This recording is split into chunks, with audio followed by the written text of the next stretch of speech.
नमस्कार. मी भाऊ तोरसेकर. तुम्ही बघत आहात प्रतिपक्ष. मित्रांनो, काही वेळेला जे समोर दिसतं तसं असतं असं नाही, असं आपण म्हणतो दिसतं तसं नसतं म्हणून जग फसतं. पण जग फसायला हरकत नाही. जे जगाला शहाणं करण्याचं कर्तव्य म्हणून, ड्युटी म्हणून उभे असतात, म्हणजे वॉचमन असतात, त्यांनी फसून चालत नाही. त्याला दिसतंय त्याच्यावर डोळे झाकून विश्वास ठेवायचा नसतो. आणि पत्रकारिता किंवा बातमीदारी ही नेमकी ती गोष्ट असते की सामान्य जनतेला वरकरणी जे दिसत नाही किंवा ओळखता येत नाही ते समजावणं, समजावून देणं हे पत्रकारितेचं काम असतं. पण धाराडूर झोपलेला एखादा वॉचमन असावा आणि मग चोरी होऊन गेल्यानंतर, घरफोडी होऊन गेल्यानंतर त्यानेच टाहो फोडून रडायचं, असं जर आपण चित्र बघितलं तर आपण त्याला हाकून लावू नोकरीवरून. आणि नेमकी तीच गोष्ट आजकालच्या माध्यमांची आहे. कारण गेले 2 दिवस मी अचानक बातम्यांचा टोन बदललेला बघतोय, बातम्यांची शैली बदललेली बघतोय की अरेच्या महायुतीतली शिवसेना, एकनाथ शिंदेची आणि फडणवीसांची, भाजप यांच्यातली भांडणं संपली, आवरली, कोण नरमलं, कोण वरमलं, वगैरे वगैरे वगैरे सुरू झालेलं आहे. प्रश्न असा होता की खरोखरच भांडणं होती का? जे लोक प्रतिपक्ष अगत्याने बघत असतील आणि समजून घेण्याचा प्रयत्न करत असतील तर मी वारंवार सांगत आलो की अशी काही भांडणं आहेत असं माध्यमातून रंगवलं जात असलं तरी शिंदे आणि फडणवीस किंवा अजितदादा हे महायुतीचे जे 3 प्रमुख पक्षांचे प्रमुख नेते आहेत त्यांच्यामध्ये असं कुठलीही धुसफूस भांडणं नाहीत की ज्यामुळे महायुतीमध्ये आणि महायुतीच्या सरकारमध्ये काही अडचण निर्माण होईल, असं बिलकुल नाही. एका घरात राहणारी माणसं एका कुटुंबातली असतात, सख्खी असतात, चुलत असतात, त्यांच्यात सुद्धा अधूनमधून भांडणं, वादविवाद होत असतात. याचा अर्थ ते घर फुटलं तुटलं असं अजिबात होत नाही. सकाळी भांडलेली, दुपारी भांडलेली माणसं रात्री एका छताखाली निश्चिंत मनाने जेवतात आणि झोपतात. त्यामुळे सकाळी खुट्ट वाजलं होतं, या घरामध्ये दोन भांड्यांचा आवाज आला होता आणि म्हणून आता हे घर तुटलेलं आहे, फुटलेलं आहे याची रसभरीत वर्णनं करायची आणि दुसऱ्या दिवशी म्हणायचं नाही नाही त्यांच्यात भांडणं नव्हती, ती भांडणं मिटली. कशाला भांडण म्हणायचं, कशाला वितंडवाद म्हणायचं याचा सुद्धा ज्यांना गंध नाही, अशा जेव्हा बातम्या येतात तेव्हा मग गोंधळ होतो. आणि मग आपण कालपर्यंत काय बोलत होतो त्याची उलटी वर्णनं आज करायला लागतात आणि तशीच गोष्ट झालेली आहे. अचानक शिंदे आणि फडणवीस हे नागपूर अधिवेशनामध्ये संध्याकाळी कामकाज संपल्यानंतर एकत्र बसले, एका बंद खोलीत बसले आणि दुसऱ्या दिवशी सगळ्यांची भाषा बदलली. असं काही झालेलं नाही, असं काही झालेलं नाही. हा, पण एक गोष्ट असते, ज्या वेळेला तुमच्या वाईटावर टपलेली लोक असतात आणि ती समोर येत असतात तेव्हा त्यांना नाक खुपसण्यापासून रोखण्यासाठी त्यांच्या समोर काही वेळेला काही नाटकं आणि काही देखावे उभे करावे लागतात. आणि नेमकी तीच गोष्ट महायुतीतले 3ही पक्ष म्हणजे अजितदादा, एकनाथ शिंदे किंवा देवेंद्र फडणवीस अधूनमधून ते मुद्दाम करत असतात. जर ते करत नसतील तर त्यांचे अनुयायी, त्यांचे पाठीराखे, त्यांचे कार्यकर्ते, त्यांचे आमदार युतीमध्ये कुठेतरी वितुष्ट निर्माण झालंय असा एक देखावा निर्माण केला जातो. अगदी या विषयातलं ताजं उदाहरण तुम्हाला द्यायचं तर अगदी निलेश राणे हे नारायण राणेंचे सुपुत्र, तेही आमदार आहेत आणि त्यांच्या बाजूच्या मतदारसंघात त्यांचा धाकटा भाऊ नितेश राणे हा आमदार आहे आणि तो मंत्री सुद्धा आहे. आणि दोघे कणकवली नगरपालिका निवडणुकीमध्ये एकमेकासमोर शड्डू ठोकून उभे आहेत. आता एक भाजपमध्ये आहे, भाजपचा मंत्री आहे आणि दुसरा एकनाथ शिंदे यांच्या शिवसेनेचा आमदार आहे. त्यांनी इतकी खडाजंगी झालेली आहे की झालं आता यामुळे नारायण राणेंचं कुटुंब फुटणार.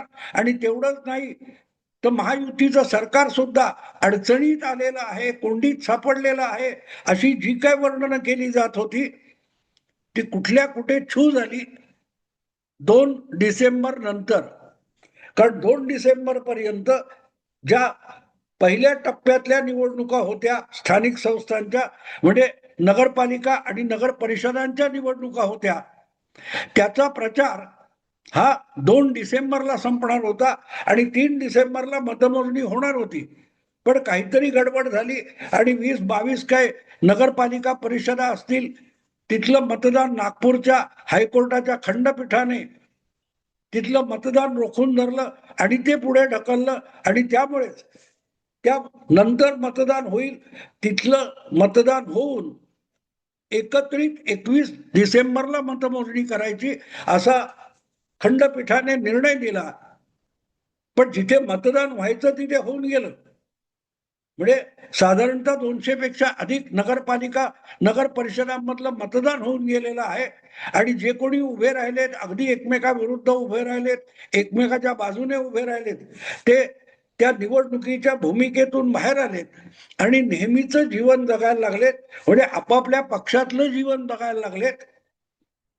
साहजिकच पक्षात जर भांडण नसेल किंवा पक्षाच्या भांडणातून काही निष्पन्न होणार नसेल, तर ते निवडणुकीपूर्वी दाखवायचं जे भांडण होतं ते आटोपलेलं आहे, त्याची मुदत संपलेली आहे. जसा नाटकातला किंवा चित्रपटातला अभिनेता असतो, तो कॅमेरा चालू असताना ऍक्टिंग करतो, मारामाऱ्या करतात, जे काय असेल ते, पण कॅमेरा ऑफ झाला की आपल्यावरचं काही ती रंगभूषा मेकअप उतरवतात आणि दोघे बाजूबाजूला बसून चहा पितात. त्यापेक्षा राजकारणातली भांडणं वेगळी नसतात.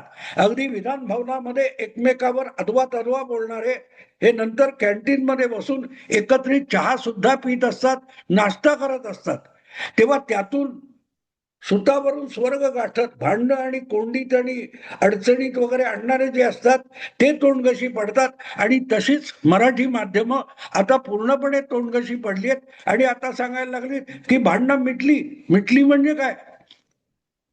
झालीच नव्हती तर मिटायचा प्रश्न काय येतो? पण तुमच्यासारख्या खोड्या पोरांना काहीतरी खेळ खेळता आला पाहिजे, म्हणून एक खेळणं द्यावं लागतं, नाहीतर तुम्ही नको तिथे तोंड घालत बसाल. एक साधी गोष्ट आहे की तुम्हाला जर भांडणं लावायला आवडतं तर खरंच आम्ही भांडलो असं दाखवावं लागतं. लहान मूल असतं, त्याला एखादं टेबल खुर्ची लागली तर आईबाप काय करतात?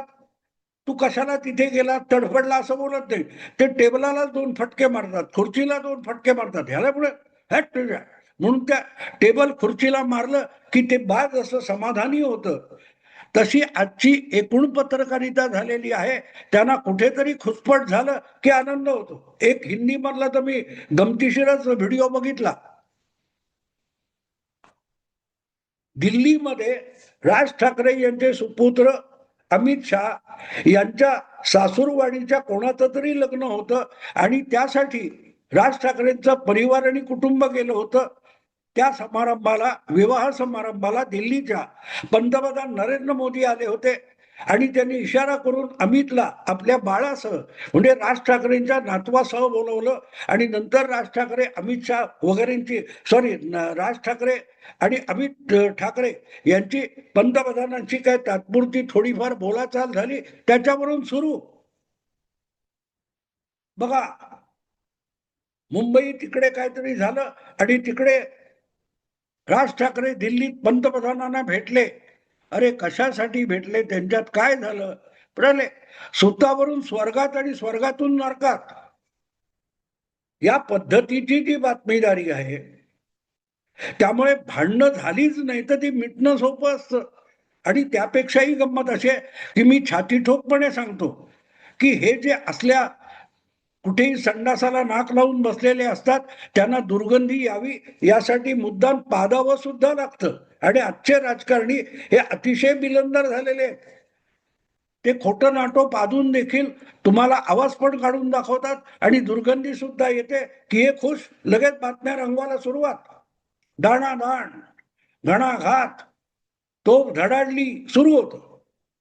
वास्तवात अशी भांडणं नव्हती आणि ही भांडणं नव्हती याचा सगळ्यात मोठा पुरावा 3-4 महिन्यापूर्वी या महायुतीचे सर्वात प्रमुख नेते मुख्यमंत्री देवेंद्र फडणवीस यांनी महापालिका आणि स्थानिक निवडणुकांमध्ये काय करायचं आहे याचं धोरण जाहीर केलंय, पण यांच्या मेंदूत शिरायला पाहिजे. बातमीदारी करणाऱ्यांना ते धोरण समजून तर घ्यायला पाहिजे. फडणवीसांनी साफ साफ सांगून टाकलं की आम्ही महायुतीमध्ये एक ठरवलेलं आहे की जिथे जमेल तिथे तिथे युती करायची. स्थानिक पातळीवरची जी परिस्थिती असेल त्यानुसार युती होईल, युती मोडेल किंवा अन्य कुठच्याही पक्षाच्या युती बाहेरच्या पक्षांबरोबर आघाडी होऊ शकेल. आघाडीतले दोन पक्ष एकत्र येतील, तिसरा पक्ष आमच्याच विरुद्ध उभा असेल, पण हे स्थानिक राजकारणासाठी असेल. पण निकालानंतर सत्तेत एकत्र बसायचे हे जर फडणवीस ठामपणे सांगतायत याचा अर्थ युतीमध्ये कुठच्याही खालच्या पातळीवर भांडण होत असेल तर त्यामध्ये पक्षाचे वरिष्ठ नेते लक्ष घालायला डोळ्यात तेल घालून बसलेले आहेत हे विसरू नका. भाजपचे प्रदेश अध्यक्ष रवींद्र चव्हाण पण म्हणाले कुठेतरी कणकवलीच्या त्या सभेमध्ये की मला 2 तारीख पर्यंत युती जपायची आहे. हा बघा बघा बघा युतीमध्ये केवढं भगदाड पडलं, खिंडार पडलं. आता 2 तारीख संपून गेली आणि मी जेव्हा हा व्हिडिओ बनवतोय तो 8 दिवस पुढे 10 डिसेंबर झालेला आहे. मग युती मोडली का? युतीचं सरकार गडगडलं का? मग नागपूरच्या विधानसभेच्या अधिवेशनामध्ये युती म्हणून कोण काम करतंय? त्या युती सरकारकडे विरोधी नेतेपद पाहिजे म्हणून रडगाणं कोण गातंय? युती जर 2 तारीख पर्यंत टिकवायची होती तर त्याच्यानंतर ती टिकली का? अशा वेळेला रवींद्र चव्हाण जे बोलतायत त्याचा अर्थ समजून घ्यायचा. ही सगळी भांडणं 2 डिसेंबर पर्यंत चालणार आहेत आणि 3 डिसेंबरला निकाल लागला की आम्ही एकमेकाच्या गळ्यात गळे घालणार, हाच त्याचा अर्थ होता. पण तो समजून घेण्यासाठी मुळात पत्रकार म्हणजे काय, पत्रकारिता म्हणजे काय हे समजायची बुद्धी पाहिजे, समंजसपणा पाहिजे. त्याचा तो दुष्काळ आहे. चालू द्या डिबेट. आता भांडणं मिटली म्हणतात किंवा मग काय निलेश राणे यांनी माघार घेतली की रवींद्र चव्हाण यांनी माघार घेतली वगैरे वगैरे वगैरे वगैरे. सवाल इतकाच आहे की हा या स्थानिक निवडणुकांचा पहिला टप्पा होता.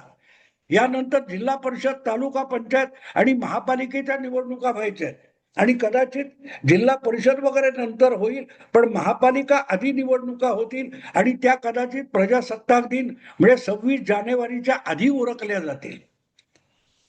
आणि साधारणतः 25-26 ज्या काय महापालिका आहेत आणि त्यातल्या आरक्षणाच्या जागांचा जो वाद आहे त्यासाठी त्या बाजूला काढून उरलेल्या 24-25 महापालिकांच्या निवडणुका केल्या जातील आणि त्यामध्ये सगळ्यात कळीचा मुद्दा मुंबई महापालिका आहे.